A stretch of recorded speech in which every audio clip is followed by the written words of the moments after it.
안녕하세요, 청취자 여러분. 저는 40대 후반으로 향해 가는 몸도 마음도 건강한 아들을 하나 키우고 있는 주부입니다.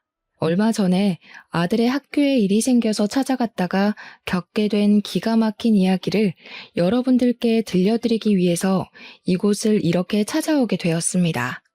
여러분들은 다양한 의미로 살면서 잊을 수 없는 사람이 몇이나 되실까요? 저는 사실 손에 꼽히는 수준으로 적게 있었는데 제가 어린 시절부터 당했던 수모를 잊지 못해 기억하는 사람들이었습니다. 제 인생의 끈을 놓게 만들고 싶었던 사람들이자 악착같이 이를 악물게 한 사람들이기도 하고요. 절대로 잊어서는 안 될 인간들이라 마음 깊은 곳에 꽁꽁 감춰둔 판도라 상자 같은 것입니다. 저는 그 사람들 덕분에 어떻게 보면 제 인생을 함께 걸어나갈 동반자를 만나기도 했지만 반대로 그 인간들을 만나지 않았다면 비뚤어지지 않았을 것 같기도 합니다. 제가 애둘러서 이렇게 표현을 하니 어떤 이야기가 펼쳐질지 상당히 궁금하시죠? 제 이야기를 듣다 보면 여러분들도 저와 함께 이를 갈게 될지도 모르겠습니다. 아마 지금의 저는 모든 것을 다 포용하고 해탈할 수 있는 상태이기 때문에 청취자 여러분들도 이야기의 끝을 함께 하신다면 저를 꼭 안아주고 싶어지실지도 모르겠습니다. 잘했다, 잘 살았다, 힘내라. 그런 상투적인 말도 저에게는 큰 응원이자 용기였기 때문에 청취자 여러분들 또한 저에게 따뜻한 말 한마디 부탁드리겠습니다.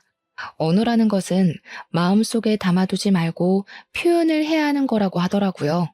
저도 제가 받았던 이 상처를 말로써 표현을 해보려고 이렇게 사연을 올려봅니다. 제 사연이 여러분들께 소개가 될지 긴가민가 하지만 그래도 한번 용기를 내서 다 털어버리겠다는 마음으로 줄줄이 제 이야기를 늘어놓아 보겠습니다.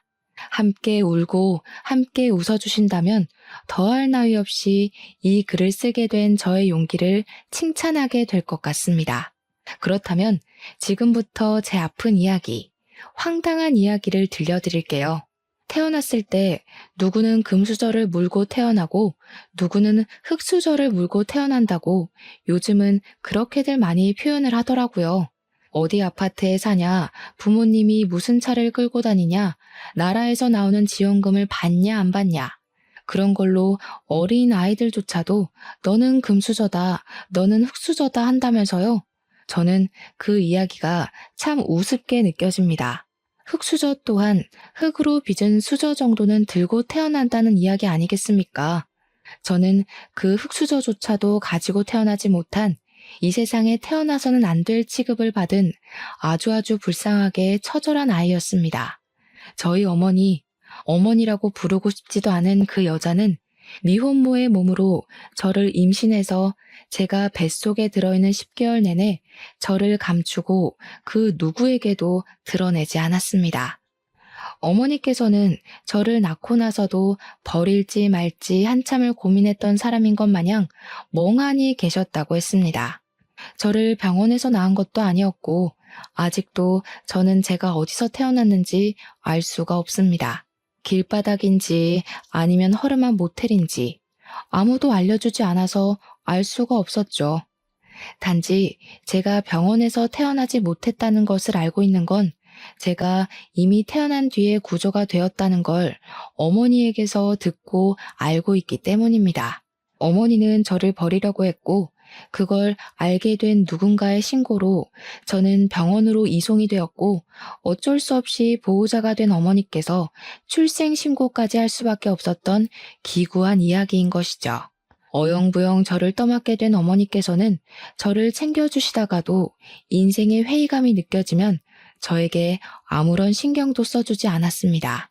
아버지라는 사람은 어머니께서 저를 임신하자마자 책임지라고 할까봐 무서워서 어머니의 곁을 떠났다는 이야기만 들었습니다. 그러니까 제 아버지가 누군지 모르고 지냈죠. 가끔은 존재하지도 않은 아버지의 얼굴을 상상으로 그려내면서 그리워하기도 했었습니다. 어머니께서는 제가 말을 하고 배고픔을 입 밖으로 꺼내던 시기가 온 순간부터 저에게 관심을 딱 끊으셨었거든요. 집으로 불러오는 수많은 남자친구들 사이에서 저는 그분들이 가끔 가다가 사주시는 간식들을 기다리며 하루하루를 보내야만 했습니다. 한마디로 정서적으로 상당히 우울감을 가지고 있었고 소극적인 성격이었으며 어머니의 윽박이 무서워 말을 해도 될까 안 될까 고민만 수두룩한 어린 아이였던 것입니다. 거기다가 말을 알아들을 수 있는 시점이 된 이후부터 어머니께서는 어떤 일이 생겨도 항상 제 탓을 하셨기 때문에 저는 불안한 유년기를 스스로 헤쳐나가야만 하는 잡초 같은 아이였습니다. 어머니께서는 분풀이를 저에게 하셨고 남자친구들과 헤어지게 되면 그것 또한 제가 짐덩어리처럼 붙어있기 때문이라고 생각하셨습니다. 남자가 없으면 삶을 살지 못하는 것처럼 매번 어머니께서는 이 남자 저 남자에게 매달리고 차이고 그렇게 지내셨어요. 지금 생각해보면 어머니가 저를 낳았을 때의 나이가 고작 21살이었으니 그럴 만도 한가 싶습니다. 이해하려고 노력하는 건 아니지만 21살 나이가 얼마나 꽃같고 아름답습니까? 다른 친구들은 한창 자기를 꾸미고 놀러 다니고 대학 생활을 즐길 때 우리 어머니께서는 방구석에서 제 기저귀를 갈고 있었을 테니 본인의 자존감도 많이 떨어졌을 테고요.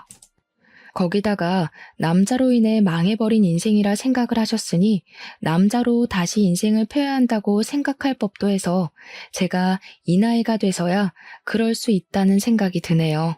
정서가 온전치 못하고 늘 불안감, 위기감에 시달렸던 저의 다른 사정 또한 좋지 못했습니다. 그러니까 어머니께서 남자친구를 만나고 있을 때는 전기도 들어오고 가스도 들어오긴 했지만 남자친구와 헤어져 아무런 생활비 지원을 받지 못하게 되면 그마저 뚝 끊겼습니다. 학교에 가려면 씻어야 하는데 전기도 들어오지 않고 난방이 되지 않으니 어두컴컴한 욕실에서 차가운 물로 머리를 감고 몸을 씻어야 했습니다. 가난이 정말 싫었지만 그보다 더 싫은 건 너네 집 엄청나게 가난하다며? 하고 저를 조롱하는 친구들이었기에 매일같이 박박 씻었거든요. 저는 찬물에 온몸이 사시나무 떨리듯 떨렸어도 매일같이 씻고 학교에 등교했는데 그때마다 잠결에 눈도 제대로 뜨지 못한 어머니가 시끄럽다고 소리를 지르셨습니다. 매번 제 탓을 하며 가스가 끊긴 것도 전기가 나간 것도 다 저 때문에 이렇게 살게 된 것이라고 하셨습니다. 모든 이유에 저를 갖다 붙이셨어요. 저 때문에 결혼을 하지 못했고 그래서 어쩔 수 없이 이런 가난함을 겪으며 살아야 한다고 저만 없었더라면 어머니의 인생은 달라졌을 거라고 하셨습니다. 그 시대에는 부부가 이혼을 하는 경우도 지금처럼 많지 않았기 때문에 미혼모에게 달라붙는 시선이 엄청나게 나쁘던 시절이긴 했습니다. 여자가 처신을 어떻게 하고 다녔길래 남편도 없이 혼자 애를 키우냐고 손가락질을 하고 당연히 저와 놀지 말라는 학부모들이 늘어났습니다. 저는 아무런 잘못을 하지도 않았지만 늘 그들 사이에 미운 오리 새끼였습니다. 우리 어머니께서 제 밥이나 제대로 챙겨주셨겠습니까? 그랬다면 제 키가 이리 작을 수가 없지 않을까 하는 합리적 의심이 듭니다. 눈만 마주쳐도 욕을 하고 싶고 분풀이를 하고 싶어서 입을 달싹이던 우리 어머니는 당연히 제 식사도 제대로 챙겨주시지 않았습니다. 밥을 제때 먹지 못하고 먹어도 많이 먹질 못하니 저는 늘 저체중으로 힘들었고 기립성 저혈압이 와 앉았다 일어섰는데도 머리가 핑핑 돌아 쓰러지곤 했습니다. 학교에서 1년에 한 번 실시하는 체력장이라던가 혹은 건강검진의 날에도 늘 저체중이라 많이 먹어야 된다는 결과지를 받았고 빈혈과 저혈압이 있다고 병원에 내원 요망이라 적혀 있었습니다. 하지만 병원에 갈 돈이 없었기 때문에 저는 단 한 번도 그 결과지를 들고 병원에 찾아가 본 적이 없었습니다. 요즘은 무상교육이다, 무상급식이다 해서 밥도 주고 교육도 공짜로 시켜줬지만 예전에는 학교를 다닐 때 분기별로 등록금과 급식비를 지불해야 했었습니다. 중학교도 고등학교도 전부 말입니다. 저는 매번 그 명세서를 들고 집으로 돌아갈 때가 가장 가슴이 두근두근거렸습니다. 공부도 못하는 게 어차피 대학도 못 갈 것인데 뭐 한다고 그 돈을 내고 학교를 다니라는 소리를 매번 입버릇처럼 하셨기 때문에 진짜로 돈을 주지 않으실까 싶었던 것이죠. 그 돈이면 우리 어머니의 며칠간 생활비나 다름없었기에 저는 항상 분기가 되면 돈을 내야 한다는 것에 스트레스를 받고 있었습니다. 매번 돈을 밀리고 제대로 수납을 하지 않으니 교무실에 불려가서 인격 모독을 당해야만 했습니다. 그때는 촌지라는 것도 유행이었는데 뭐 돈 한 푼 없는 비렁뱅이에게 뭘 기대하겠습니까?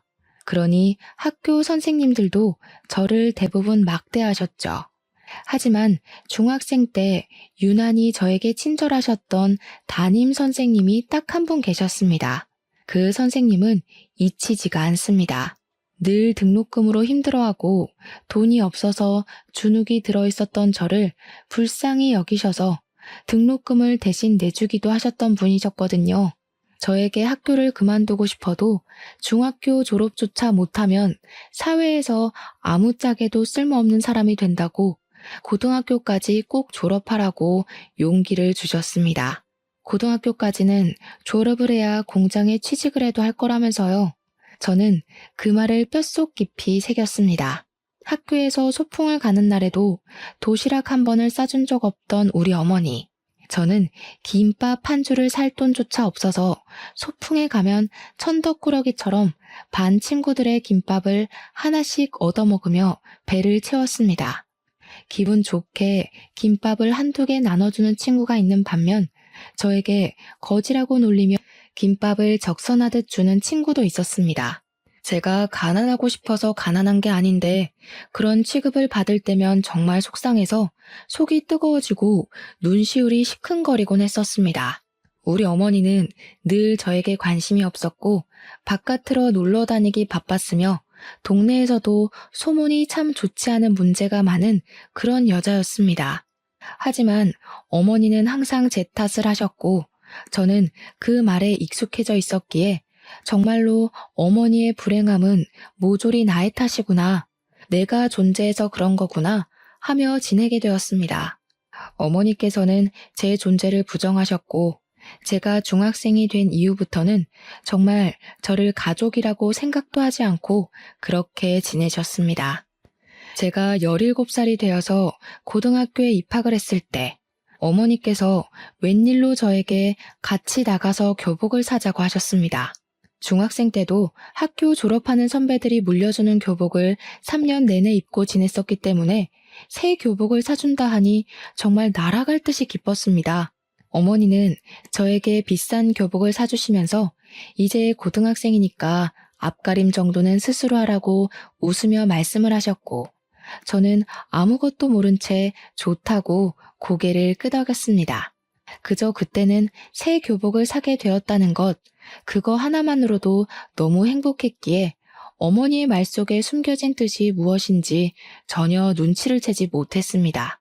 그렇게 새 학기를 기다리던 어느 날, 교복을 머리맡에 두고 깊은 잠이 들었는데 다음 날 눈을 떠보니 어머니께서 집에 계시지 않더라고요.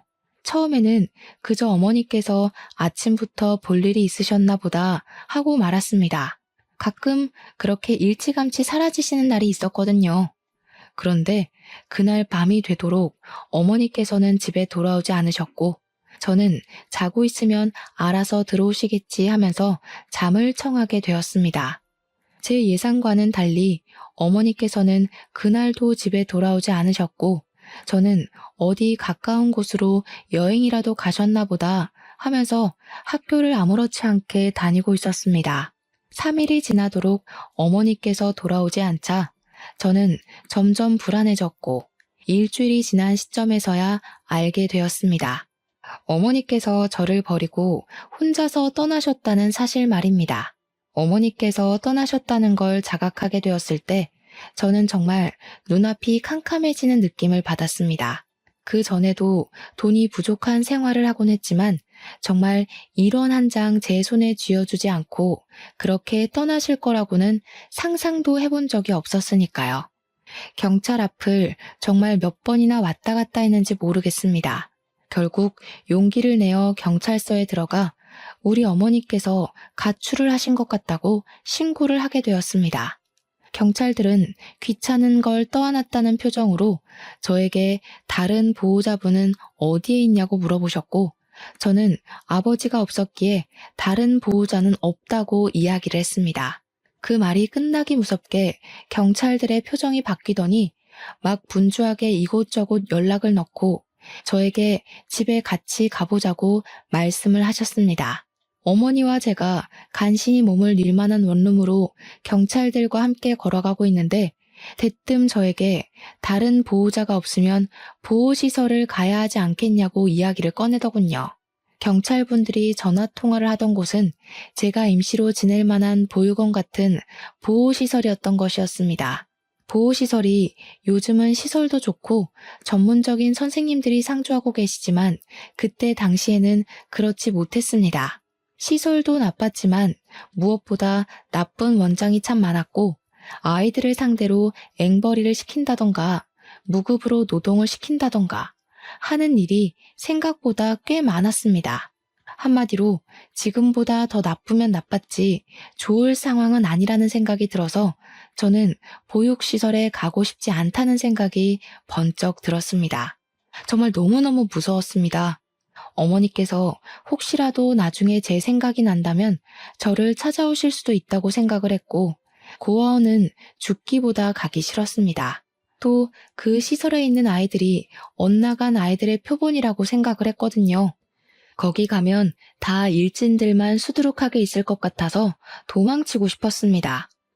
저는 결국 경찰들의 팔을 뿌리치고 엄마가 돌아오실 거예요 하고는 저희 집 반대 방향으로 뛰었습니다. 경찰들을 따돌린 후에서야 조심히 주위를 살피며 집으로 돌아왔고 오지 않을 걸 알면서도 어머니를 계속해서 기다렸습니다. 저는 어쩔 수 없이 혼자의 생활에 적응을 하게 되었고 새학기가 찾아와 고등학교에 입학을 하게 되었습니다. 학교가 신식 건물이라 그런지 급식이 나왔고 제가 저소득층으로 인정을 받았기 때문에 급식비를 지원받아서 밥을 공짜로 먹을 수 있게 되었습니다. 급식이 부실하긴 했지만 집에 있어 봐야 내내 굶으니까 학교에서 주는 밥을 배불리 먹으려고 욕심을 부려 급식을 먹기도 했습니다.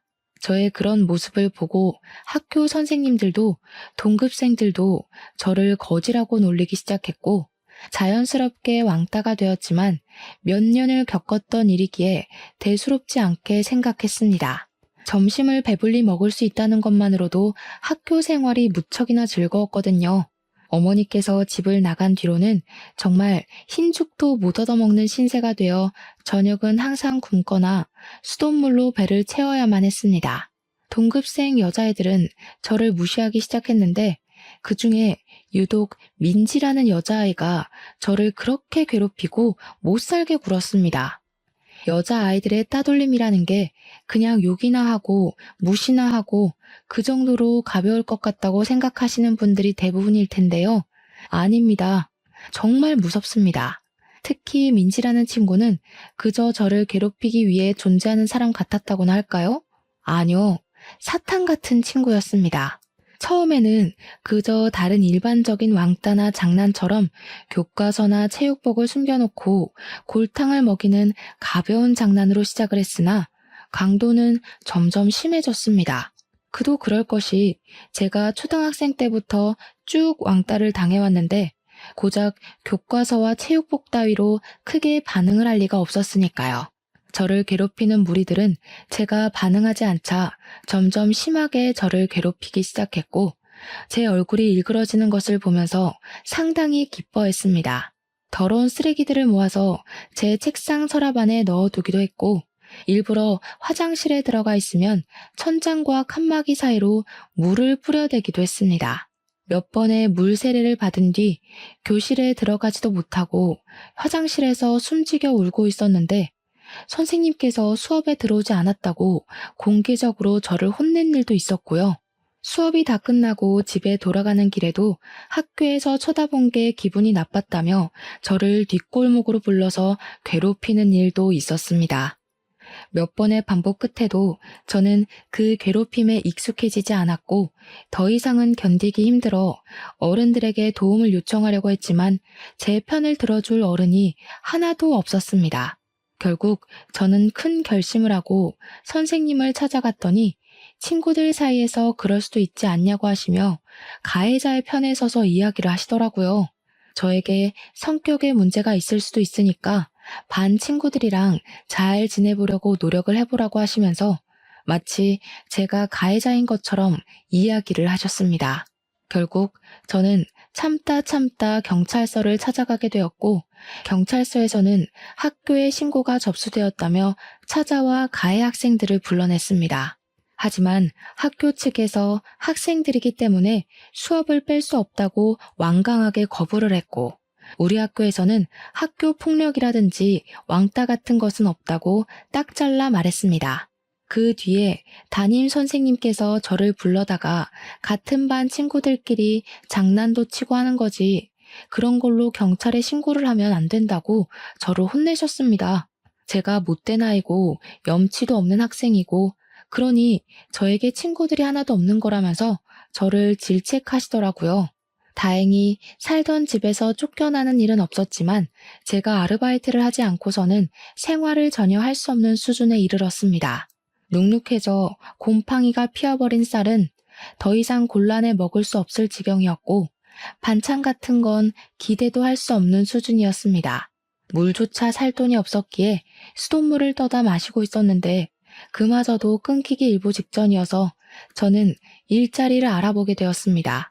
사실 그동안은 어머니께서 모든 공과금을 내고 계셨기에 저는 몰랐는데 전기와 가스가 끊겨버린 터라 정부에서 저희 집을 방문하게 되었습니다. 제가 혼자 어두운 방구석에 있는 걸 보고 보호자는 어디에 있냐고 몇 번이나 물어보았는데 저는 제 보호자가 어디에 있는지를 모르니 대답을 할 수 없었습니다. 저는 보육시설로 옮겨질 수 있다는 불안함에 사회복지사를 붙잡고 엉엉 울면서 보육원만큼은 가고 싶지 않다고 매달려야 했습니다. 복지사는 저에게 보육시설이 나쁜 곳이 아니라고 지금보다 훨씬 더 좋은 생활을 할 수 있을 거라며 저를 달랬지만 저는 극구 거부를 했습니다. 갖은 핑계를 다 대면서 혹시라도 돌아올 어머니를 기다리고 싶다고 이 집으로 분명 돌아오실 거라고 필사적으로 보육시설에 가는 것을 거부했습니다. 결국 복지사는 주민센터와 연계해서 저를 지원해 줄 수 있는 국가법이 있나 찾아보기 시작했고 저는 그제야 제가 몰랐던 사실 하나를 알게 되었습니다. 등본을 떼어보니 저와 어머니가 완벽하게 세대 분리가 되어 있더라고요. 그러니까 저희 어머니는 저를 버리고 떠나서 재혼을 하시고 살림을 차린 것입니다. 저를 버리고 떠나서 새 남자를 만나서 잘 먹고 잘 사는 건지 제 걱정은 정말 단 한 번도 하지 않은 건지 당연히 이 부분도 제가 하염없이 어머니를 기다리고 있는 걸 알고 있는 주민센터 공무원분께서 연락을 해주셔서 알게 되었습니다. 제가 혼자 너무 힘들게 생활하고 있으니 몰래 우리 어머니를 찾아서 연락을 했는데 어머니께서 딱 잘라 말씀하셨다고 하더라고요. 자기에게는 딸 같은 거 없다고. 걔 내 딸 아니고 잠시 맡아 키워준 거라고요. 죽든 말든 상관없으니 연락하지 말라고 하셨다네요. 저는 완벽하게 버려졌다는 기분을 처음으로 느끼게 되고 완전히 자포자기를 하게 되었습니다. 저는 학교 생활을 제대로 하지 못했기 때문에 늘 전교 꼴찌했고 그걸 알게 된 민지는 제 성적표를 반 친구들과 돌려보며 저를 조롱했습니다. 비렁뱅이 새끼가 공부까지 못하면 진짜 제대로 인생 망한 거 아니냐고 깔깔거리면서 친구들이랑 저를 놀려대는데 정말 부끄러웠습니다. 제 교과서를 찢으면서 공부도 못하는 게 이런 게 필요하긴 하겠냐고 쓰레기통에 버리기도 했습니다. 민지는 소위 말하는 일진이라는 선배 오빠들과 어울려 다니면서 오토바이를 타고 폭주족 흉내를 내고 담배를 태우고 술을 마시기도 했습니다. 제가 편의점에서 일을 하는 것을 알게 된 민지는 학교가 끝이 나면 제가 일하는 편의점에 찾아와서 담배를 내놓으라고 저를 협박하기도 했습니다. 저는 절대로 줄 수 없다고 말렸지만 제 머리를 툭툭 치면서 비렁뱅이는 시키는 일이나 똑바로 하라고 모욕을 주더라고요. 결국에는 일진 오빠들까지 데리고 와서 저를 위협하며 협박을 했고 저는 울면서 사정했지만 결국 담배를 강탈당하고 말았습니다. 거기서 조용히 넘어갔으면 행복한 결말이었을지 모르겠지만 세상은 항상 제 편을 들어주지 않았습니다. 그들이 길거리에서 담배를 피우다가 신고를 당하게 되었고 경찰이 조사를 하다가 저희 편의점까지 찾아오게 된 것입니다. 당연히 편의점은 영업정지를 당하게 되었고 화가 나신 점주님은 저에게 일방적인 해고 통보를 내렸습니다. 저는 어쩔 수 없는 일이었다고 변명을 했지만 어른들의 사정에 제 이유 따위는 중요하지 않았던 것이죠. 점주님은 저에게 영업 손실까지 책임을 지라고 돈을 내놓으라 하셨습니다. 저는 얼마 되지 않는 돈이지만 적금을 부었던 통장을 깨서 점주에게 고스란히 바쳐야 했습니다. 저는 악착같이 신문 배달을 하고 패스트푸드점이며 제가 할 수 있는 일은 빠짐없이 다 하면서 일을 하고 하루하루를 버텨나갔습니다. 고등학교 2학년이 되고 나서 민지와 드디어 다른 반으로 갈라지게 되었고 저는 학교 생활에 한 줄기 빛을 본 듯한 기분이 들었습니다. 물론 다른 학교로 떨어진 것은 아니니까 언제든지 저를 찾아와서 괴롭힐 수 있다고 생각을 했지만 쉬는 시간만 잘 피해 다니면 되겠다고 생각을 했습니다. 저는 행복한 상상을 하며 지내고 있었는데 어느 날 집주인분께서 저를 찾아와 전세금 300만 원 올려달라고 하셨습니다. 당장 300만 원이 어디에 있겠냐고 사정사정을 했지만 3개월밖에 시간을 더 주지 못한다고 돈이 없으면 지금이라도 집을 빼서 나가라고 하더라고요. 저는 하늘이 무너지는 듯한 기분이 들었지만 3개월 동안 300만 원을 모으지 못할 이유가 없다고 생각해서 다음 날부터 바로 인력센터로 출근했습니다. 공사장 막노동이라도 좋으니 돈을 벌 수 있게 해달라고 빌었고 건물 청소부터 택배 상하차까지 미친 듯이 일을 했습니다. 그 결과 2달이 조금 넘는 시간 만에 300만 원을 모아 집 주인분께 전세금을 드릴 수 있었습니다. 그리고 학교에 등교를 하니 담임 선생님이 저를 교무실로 불러서 뺨을 세게 치시더라고요.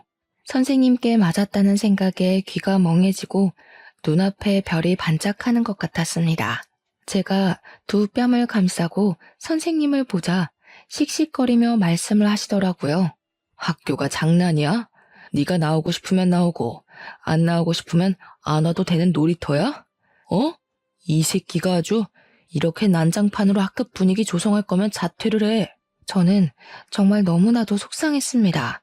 다른 이유도 아니고 의식주를 해결하기 위해서 학교를 나오지 못한 것인데 저를 문제아 취급을 하니까요. 하지만 악몽은 거기서 끝나지 않았습니다.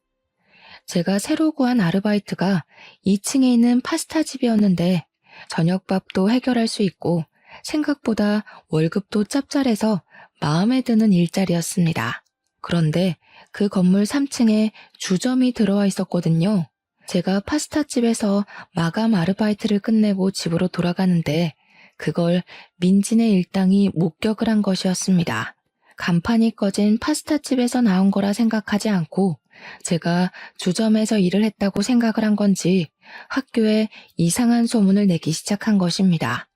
당연히 학교는 뒤집어졌고 저는 파스타집에서 아르바이트를 한 것이라고 속상함을 토로했습니다. 하지만 제 말을 믿어주는 사람은 아무도 없었습니다. 저를 믿지 못한 담임 선생님은 파스타집까지 찾아오셨고 제가 실제로 그곳에서 아르바이트를 하고 있다는 걸 보고 나서야 믿어주셨죠. 이미 소문은 전교생들에게 다 퍼져 있었고 저는 일일이 그 친구들을 찾아가서 주점에서 일을 하는 게 아니라고 해명을 할 수가 없었습니다.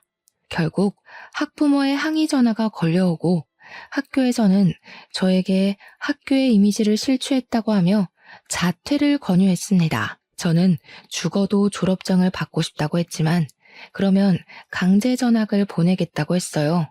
저는 결국 고등학교 2학년이 되어서 학교를 그만두고 말았습니다. 저는 희망을 잃지 않고 계속해서 일을 하며 쉼없이 버텨냈고 20살이 되었습니다. 취직을 하고 싶었지만 내세울 게 없고 고등학교마저 중퇴이니 취직을 할 수 없었습니다. 저는 아르바이트를 전전긍긍하며 난방 올 때도 찬기가 가시지 않는 반지하 단칸방에서의 삶을 벗어나지 못하고 있었습니다. 그러다가 모르는 번호로 전화가 걸려와 받게 되었는데 제 계좌가 범죄에 연루가 되어서 지급 정지 처분을 받게 되었다며 웬 검사라는 사람이 전화를 했더라고요. 그럼 저는 어떻게 하냐고 했더니 통장에 있는 돈을 검찰청에서 관리하고 있는 계좌로 이체를 하라고 시키는 게 아니겠습니까? 저는 너무 놀라기도 했고 제 돈이 불법 자금에 연루가 되었다고 하니 무섭기도 해서 그 검사가 시키는 대로 바로 이체를 했습니다. 다들 예상하셨다시피 그 전화는 보이스피싱 전화였고 저는 정말 제 평생을 모아온 돈 800만 원을 그 전화 한 통화에 전부 잃게 되었습니다. 비어버린 제 통장 잔고를 확인했을 때 경찰서에 찾아가 울면서 제 돈 돌려달라고 외쳤으나 난감해하던 수사관님을 보았을 때 저는 정말 죽고 싶다는 생각 외에 아무런 생각도 들지 않았습니다. 저는 왜 이런 운명을 달고 태어나서 이렇게 불쌍하고 기구하게 살아야 하나 엄청 슬펐습니다. 저는 결심을 했습니다. 인생을 끝내기로요. 한강에서 이때까지 살아온 모든 삶을 포기하기로 마음먹고 다들 많이 오른다는 한강다리 정 가운데에 서서 해가 지는 노을을 바라보며 뛸 준비를 마쳤습니다. 어디에서 보니까 머뭇거리다가는 사람들이 말린다고 하기에 결심이 서자마자 난간을 밟고 재빠르게 뛰어내리려고 하는데 누가 뒤에서 저를 끌어안고 힘으로 난간에서 떼어놓더라고요. 죽기로 마음을 먹은 저는 초인적인 힘을 발휘해 난간을 뛰어넘으려고 애를 썼지만 그 남자의 힘에 밀려서 나자빠지게 됐습니다. 내가 죽겠다는데 당신이 뭔데 나를 방해해? 아직 고등학생 같은데 뭐 때문에 벌써 삶을 끝내려고 하는 거야? 오히려 저에게 소리를 치면서 화를 내는 남자 옆에는 중년의 아저씨도 함께 있었습니다. 둘이 부자지간으로 보였는데 남자는 계속해서 저에게 고등학생이 하면서 화를 내더라고요. 제가 돈이 없어서 옷을 사지 않았기에 20살에도 내내 교복을 입고 지냈었거든요. 이렇게 사느니 그냥 죽는 게 낫다고요. 제 말에 남자와 아저씨는 저를 힘으로 질질 끌고 다리 밖으로 나와 근처에 보이는 커피숍에 들어가 저에게 따뜻한 차 한 잔을 사주셨습니다. 저에게 죽을 힘으로 살라고 하는데 그 말도 버겁고 억울해서 눈물이 나오더라고요. 당신들이 뭘 한다고 저한테 그런 소리를 하세요? 부모한테 버림을 받고 평생을 돈이 허덕이며 살다가 겨우겨우 모은 돈까지 보이스피싱 당했다고요. 처음 보는 사람들 앞에서 엉엉 울면서 콧물까지 쏟으니 그 부자가 당황해 하더라고요. 아저씨는 저에게 같이 어디 좀 가자 하시더니 밖에 세워둔 차에 올라타라고 했고 저는 이게 납치 같은 건가 싶기도 했지만 어차피 죽을 목숨이었으니 상관없다 생각하고 차에 올라탔습니다. 차 안에서 이야기를 하는데 남자는 27살이고 사진작가로 일을 하고 있다고 했고 아저씨는 예상대로 그 남자의 아버지였습니다. 어디 가냐고 묻지도 않고 도착한 곳은 아저씨가 살고 있는 집이었는데 저는 그곳에서 영문도 모르고 아저씨께서 내어주신 따뜻한 밥 한 끼를 얻어 먹었습니다. 밥을 다 먹고 뻘쭘하게 앉아 있는데 아저씨께서 저에게 지갑에 있는 돈을 다 털어주시면서 내일도 이 돈으로 밥을 사 먹으라고 하셨습니다. 남자는 저에게 명함을 주면서 일을 할 곳이 없어서 걱정이라면 본인의 사진 보조로 써주겠다고 찾아오라고 했습니다. 저는 그 집에서 나와 골목을 걷다가 그 아저씨가 준 돈을 주머니에 넣었고 다음날 아저씨가 말씀하셨던 것처럼 그 돈으로 점심을 사 먹었습니다. 일주일 동안 고민을 하다 결국 남자에게 받은 명함에 적힌 번호로 전화를 걸었고 굶지는 않게 해주겠다는 말에 남자의 보조로 일을 하게 되었습니다. 남자는 포토상을 받기도 했던 신인 작가였고 이름을 점점 알리고 있는 사람이며 작업물 또한 꽤 되는 전문가였습니다. 저는 그 남자 옆에서 4년이라는 시간 동안 카메라를 정리하고 필요한 렌즈를 전달하고 인화 작업을 돕고 조명을 설치하는 일을 하며 완벽한 보조로서 손발을 맞춰가게 되었습니다. 처음에는 이 일을 얼마나 할 수 있을까 싶었지만 밥도 몇 끼 챙겨주고 월급까지 섭섭지 않게 챙겨주니 일이 고돼도 버티게 되더라고요. 저는 그렇게 같이 일을 하며 정을 붙이고 7살이라는 나이를 극복하고 결혼까지 하게 되었습니다.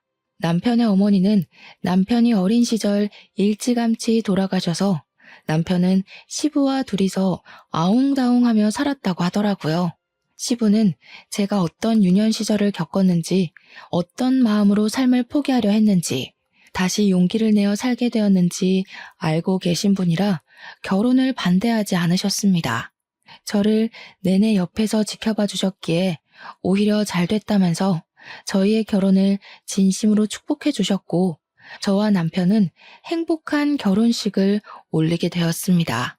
과거가 저를 붙잡고 힘들게 하긴 했지만 결혼 이후에 많이 안정이 되었고 제 상처를 극복하는데 남편이 참 많은 도움을 주었습니다. 저희는 촬영 일정이 들쑥날쑥했기에 딱히 집이 필요하다고 생각되지 않아 시부와 함께 합가해서 살고 있었습니다. 그러다가 정말 적당한 시기에 제가 임신을 하게 되었고 너무나도 소중한 우리 아들을 낳게 되었습니다. 아이를 키우는 동안 남편의 일을 돕진 못했지만 이 소중한 아이를 옆에서 내내 지켜볼 수 있다는 게 행복하고 즐거웠습니다. 우리 아들은 또래보다 잘 먹기도 하고 편식도 전혀 하지 않아서인지 키가 참 컸습니다. 제가 키가 작고 말라서 우리 아들도 작으면 어떡하지? 하고 고민했는데 남편이 기골이 장대해서 그런지 아들도 남편 따라 크더라고요. 또래보다 힘이 좋으니 솔직히 걱정이 되기도 했습니다. 시대가 변하면서 학교 폭력에 관한 법도 많이 늘었고 우리 아들이 다른 친구들을 괴롭히지 말라는 법도 없으니까요. 그래서 저는 어릴 때부터 우리 아들에게 아예 운동을 가르치기 시작했습니다. 운동을 배우면 힘을 어떻게 사용해야 할지 스스로 깨칠 것 같아서 가르쳤는데 우리 아들이 운동에 정말 소질이 있어서 어릴 때부터 대회에 나가서 상도 받고 하더라고요. 태권도, 검도, 합기도를 시키고 12살 때부터는 아예 유도까지 정식으로 가르치기 시작했습니다. 15살이 되었을 때는 복싱을 배워보고 싶다는 아들의 말에 프로복서가 운영하는 운동장에 아들을 등록시켜서 복싱을 가르치기도 했습니다. 무럭무럭 자란 우리 아들은 17살이 되어 고등학교에 진학을 하게 되었는데 생전 문제 한 번 일으킨 적 없었던 아들이 어느 날 큰 사건에 휘말리게 되었습니다. 집에서 시부와 함께 점심을 차려 먹고 쉬고 있는데 학교에서 전화가 걸려온 것이 아니겠습니까? 우리 아들이 폭력 사건에 휘말려서 지금 학교로 오셔야 할 것 같다는 담임 선생님의 전화였습니다. 놀래서 남편까지 호출해서 학교에 달려갔는데 알고 보니 우리 아들이 같은 반 일진 같은 친구가 약한 친구를 괴롭히고 있어서 하지 말라고 말리는 과정 중에 시비가 붙어 싸우게 된 것이었습니다.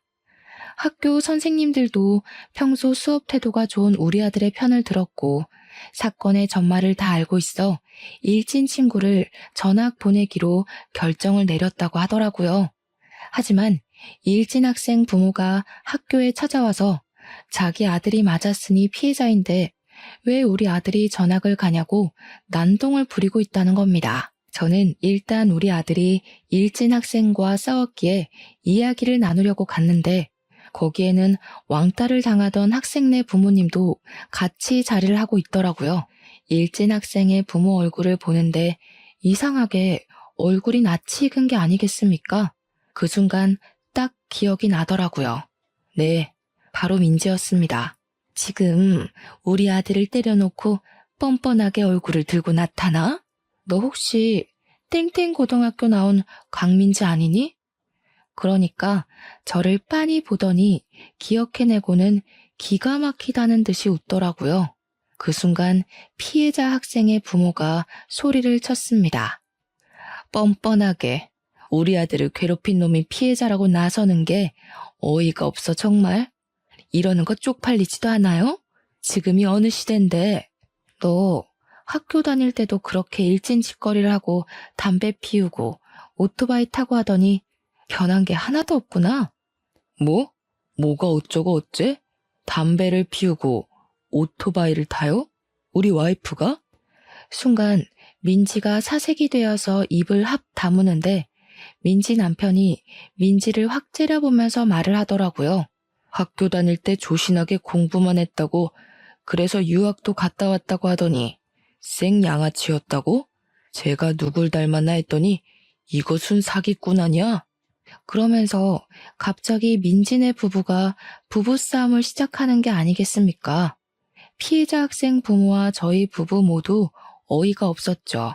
민지가 오해가 있다면서 자기가 다 설명할 테니 시부모에게는 비밀로 해달라고 남편에게 사정사정을 하는데 제가 이때다 싶어 폭로를 이어나갔습니다.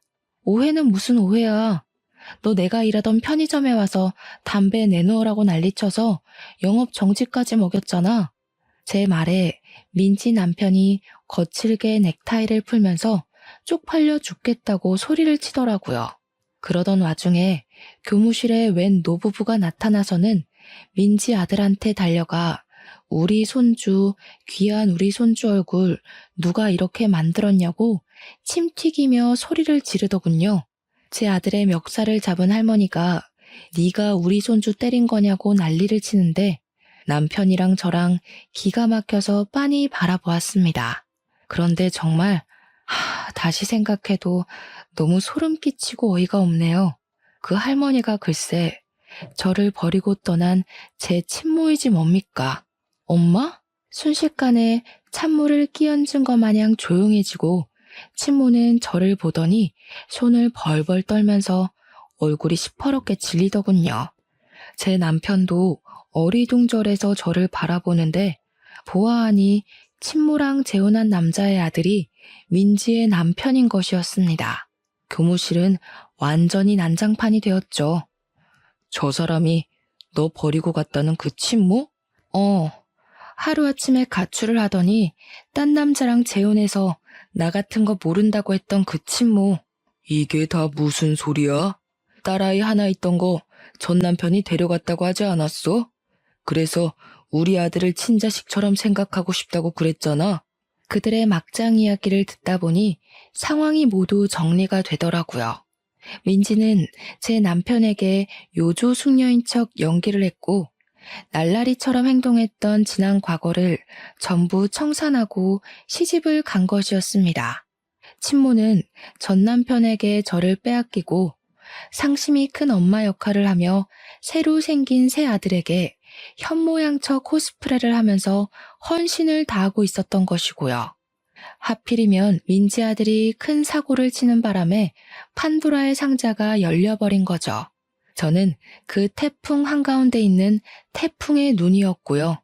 민지고 친모고 저에게 매달리며 오해 좀 풀어달라고 하는 거 저는 싹 무시하고 그들이 알고 싶어하는 진실을 알려주었습니다.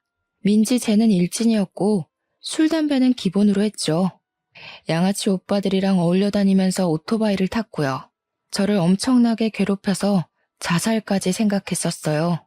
저기 제 엄마는 제가 고등학생이 되자마자 인사도 없이 저를 버리고 떠나서는 복지사들이 찾아가자 저 같은 거 모르는 아이라고 친자식 아니라고 부정했고요.